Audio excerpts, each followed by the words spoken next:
Assalamualaikum warahmatullahi wabarakatuh. Jumpa lagi bersama saya di Sarjana Entertainment.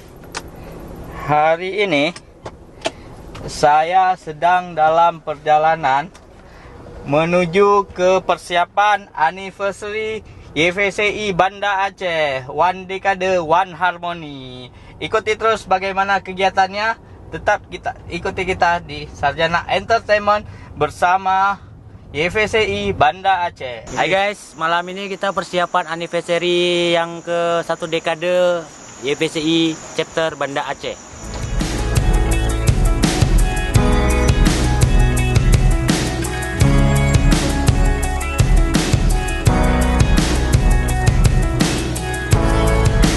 Gimana? Putuh ronya. Putuh ke gajah depan. Apa ke? Waktu lah. Ngomong dengan MP.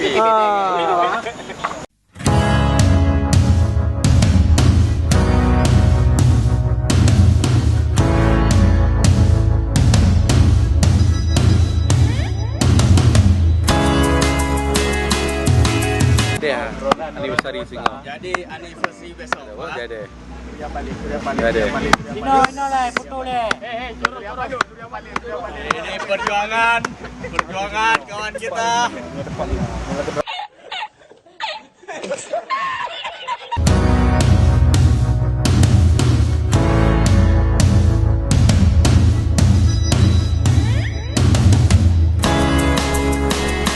Lagi ngapain bang? Persiapan makan-makan ya? Apa nih bang? Kita buat bumbu dulu bang. Kita buat bumbu. Yang ini lagi buat bumbu. Yang sana lagi panggang ayam. Mantap bang. Mantap persiapan anniversary YVC Banda Aceh.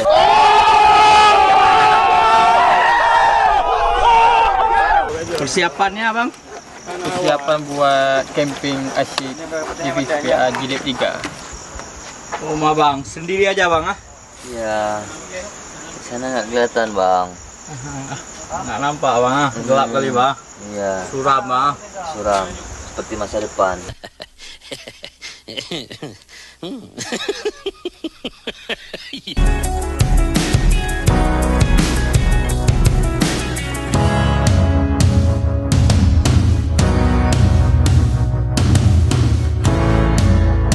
Antri bang. Apa sih kamu? Kacau buruk aku hilang. Oh my god, dia bang oh. Bentar yuk badan. Ayo bang. Sek bang. Cukup. Enough? Bang, minumnya mana bang? Minumnya di sini. Mantap kali ini bang. Enak kali bang. Gimana rasanya bang?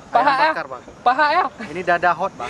YVCI BA memang keren. Kita udah di lokasinya camping YVCI One Dekade dalam rangka anniversary 1 dekade YVCI Banda Aceh.